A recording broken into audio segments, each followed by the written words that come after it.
글쎄요, 국민 법감정이란 말을 굳이 꺼내지 않더라도요, 뭔가 상식적으로 이해가 돼야 될 텐데, 뭔가 갸우뚱거리게 만드는 그런 판결이 있습니다. 최단비 변호사님. 네, 이 한 남성과 여성 부부 간에 있었던 사건입니다. 네네. 이 30대 남성인데 이 남성은 2014년도에 자신의 아내와 결혼을 했습니다. 네네. 그리고 나서 불과 1년이 지나지 않았으니까 아직은 한창 사랑해야 되는 신혼 시절인데 그러네요. 이때부터 범죄가 시작이 된 겁니다. 어허. 2015년 9월부터요. 네. 2015년 9월에는 이 아내가 남편이 운전하는 차량에 탑승을 했는데 남편이 술을 마신 상태로 좀 거칠게 운전을 하자 무섭다라고 차에서 내리자 이 아내에게 위협을 가하면서 자신의 차를 몰고 아내의 앞을 가로막다가 들이받은 적도 어허, 있었고 네. 그 다음에 2016년도 12월에는 네. 한 호텔에서 아내가 자신의 잠을 깨웠다는 이유로 또 아내를 폭행을 하고요. 어허. 그 다음에 2018년 1월에는 아내가 이번에는 자택에서 자신의 잠을 깨웠다는 이유로 수차례 폭행을 하는 등 네. 결혼 생활하는 내내 상습적으로 폭행이 있었던 겁니다. 그래서 2018년도 5월에 아내가 급기야 이혼 소송을 하는 도중에 극단적인 선택을 하는 그러한 안타까운 사건이 있었습니다. 아니, 정말로 이게요, 정말 믿기지가 않습니다. 눈과 귀를 의심할 정도로 결혼한 지 몇 년이나 흘렀다고 아내에게 이런 몹쓸 짓을 한 남편이 결국 재판까지 가게 됐는데, 일단은요, 김동철 교수님, 네.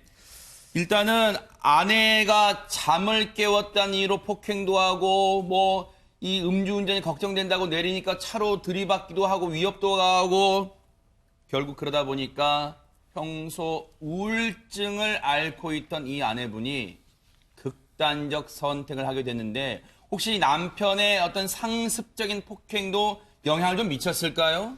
이 상습적 폭행은 우울증에 최고로 안 좋습니다. 아하. 자, 그리고 또 이제 가족, 그러니까 배우자를 사랑하는 배우자가 네. 또 폭행을 했는데 우울증이 있는 아내에게 폭행을 지속적으로 했다라고 한다면 우울증 환자들은 대부분 우울도가 상당히 높고 네. 폐쇄성이 상당히 크거든요. 네. 여기에 폭력이라는 게 더해지면 아하. 극단적인 선택을 할 수 있습니다. 그렇기 때문에 사실은 상당히 위험한 부분들이 있는 것이고요. 네. 또 하나는 뭐냐면 이 어린 아이가 있거든요. 이 이제 부부 사이에 네. 이 아이가 만약에 어머니가 우울증이 걸려 있고 그리고 지속적인 폭행으로 정말 더 심각한 문제가 발생이 계속 되었다면 이 아이까지도 상당히 문제가 될 가능성이 큰데도 그러니까요. 이 남편은 계속 지속적으로 폭행을 했다면 네. 이거는 사실은 용서받지 못할 일이다. 이렇게 얘기할 아하. 수는 있겠습니다. 김복준 의원님, 예, 예. 우리 흔히 어떤 사건을 얘기할 때 죄질이 안 좋다 이런 네, 말을 많이 예. 하잖아요. 정말 네. 이 남편이라는 사람 보면 그런 생각이 딱 듭니다. 일단은 죄질이 안 좋은 거는 아마 이 폭력을 행사하는 과정에서 집기류 같은 거를 마구잡이로 던져가지고 사람을 좀 구타한 것 같고요. 네. 그리고 무엇보다도 가장 위험스러운 수준은 자신의 차로 아내를 들이받은 거예요. 그러네요. 예, 사실은 차는 이런 경우에 위험한 물건, 즉 말하면 흉기로 그 인정되거든요. 아하. 그 차로 사람을 들이받았을 때 그 사람이 죽을 수도 있다는 건 충분히 예견할 수 있어요. 네. 그 굉장히 위험한 어떤 흉기 수준의 자동차라고 봐야 되거든요. 이 경우는. 아하. 그런데 아내한테 세상에 그 아내를 차로 들이받는 사람이 어디 있어요. 더더군다나 보니까 결혼한 지도 뭐 1년 차 정도밖에 안 됐으면 정말 아까 우리 최단비 변호사님 말씀하신 것처럼 사랑하기도 바쁜 나이 시간인데. 그러네요. 네. 그래서 제가 판단할 때 이 사람은요. 네. 기본적으로 이 사람이 가지고 있는 폭력의 상습성은 있는 거예요. 네. 그게 표출됐다고 보이는데 네. 잠을 깨운다는 게 폭력의 빌미가 될 수 있나요? 그건 아니고요. 네. 평상시에 자기 나름대로의 불만이 상존해 있고 네. 거기에다가 플러스 시비거리를 찾기 급급했던 거예요. 네. 그래서 이 아내는 어차피 제가 볼 때는 맞을 수밖에 없는 그런 그 여건 환경에 환경에 처해 있었다. 예. 그런 생각이 들어요. 근데 사실 저희가 4년간 이 남편의 상습적인 폭행이 이루어졌다고 저희가 보여드리고 있습니다만 사실 재판 과정에서 드러난 이 남편의 어떤 무자비한 이 폭력성은요, 그리고 말도 안 되는 이유는요, 이것뿐만이 아니었어요. 여러 가지 저희가 즉 그 판결문을 토대로 한 네. 기사를 봤습니다만 여러 가지 말도 안 되는 이유로 아내에게 폭언 그리고 폭행을 일삼았는데 결국 이 남편이라는 사람 김호인 변호사님 재판에 넘겨졌는데 재판부의 판단은 뭐였습니까? 일단 남편한테 적용된 범죄 혐의를 보면 상해, 특수폭행, 재물손괴로 기소가 됐는데요. 네. 지금 무려 4년 동안 상습폭행 등이 이루어졌잖아요. 네. 그럼에도 불구하고 최종적인 법원의 판결은 징역 1년 선고에 불과했습니다. 허허. 그 이유를 들여다보니까 네. 일단 혼인 기간 중에 피해자한테 반복적으로 폭력을 행사했고 또 네. 이혼 소송 중에도 범행을 저질렀으며 이제 소송이 진행되던 도중에 피해자는 스스로 목숨을 끊었다.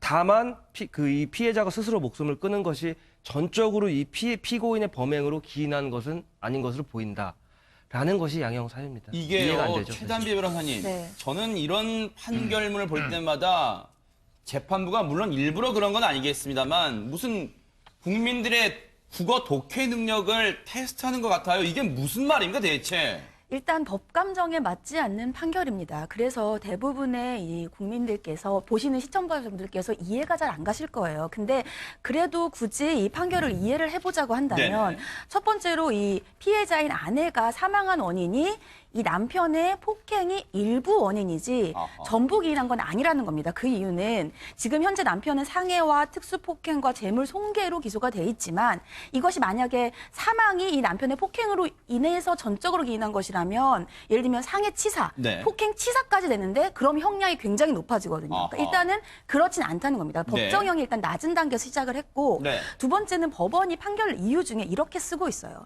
피고인이 양육을 필요로 하는 어린 딸이 있다는 점을 감안해서 형을 정했다. 그래서 제 생각에는 네. 이 앞에 있었던 아내의 사망 원인이 어느 정도 일부 기인했다는 점보다는 이 뒷부분 어린 딸이 있었던 것을 양육을 이제는 엄마가 극단적인 선택을 해서 더 이상 아이를 양육할 수 없으니까 이제는 양육을 할 수 있는 것은 이 남편밖에 없고 그렇기 때문에 이러한 것들을 조금 더 고려한 것이 아닌가라는 생각이 듭니다. 그런데 사실 김복준 의원님 예, 예. 시청하시는 분들 중에는 예. 앞서 뭐 법감정 얘기 나오고 했습니다만 예.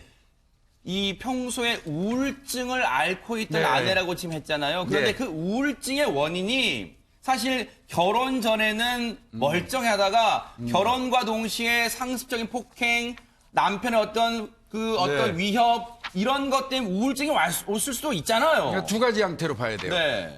결혼 이전에 우울증이 없었던 사람이 결혼한 이후에 우울증이 발병했다면 네. 이거는 그것도 남편과의 불화에서 야기된 거라면 남편의 책임이 일정 부분 있는 거예요. 아하. 그렇다면 그 부분에 대해서 물론 이 스스로 목숨을 끊는데 기인한 거라고 단정 지을 수는 없지만 네. 어느 정도는 유추할 수 있지 않겠습니까? 아하, 네. 그리고 또 이제 원래 이제 우울증이 있었는데 결혼한 이후에 이제 남편하고 사는 과정에서 남편의 폭행이 그 우울증을 좀 악화시키는데 기여했다면 그렇다면 그거는 사실은 남편 입장은 우울증이 없도록 많이 관리를 해줘야 되잖아요. 그러네요. 감싸주고. 네. 근데 남편이 오히려 그 우울증이 더 커지는데 악화되는데 기여했다면 그것도 또 비난해서 자유로울 수 없는 거 아니겠어요? 네. 신분 관계가 남편이기 때문에 그러니까요. 그래요. 그런데 아까 최단비 변호사님이 얘기한 것처럼 1년은 이건 국민의 법감정하고도 맞지도 않고요. 아하. 예, 이게 참. 바로 그런 점 때문에 지금 여기 패널 분들도 이게 어떻게 이런 선고가 내려질 수 있지? 이렇게 생각을 하시는 것 같아요. 이 아내분이 그 전에 결혼 전에 우울증이 있었건 아니면 결혼하고 나서 우울증이 생겼건 정말 잘 돌봐줘야 될 역할을 해야 될 남편이 오히려 그 우울증을 증폭시켰다면 네. 그 책임을 반드시 물어야 되는 게 사법부가 아닌가 그런 생각을 할 텐데 1년 선고, 징역 1년을 선고했다니 이게 글쎄요. 너무 법감정과는 괴리된 국민의 상식과는 좀 괴리된 판단이 아니었나 그런 판결이 아니었나 이런 생각도 들 것 같습니다. 안타깝습니다.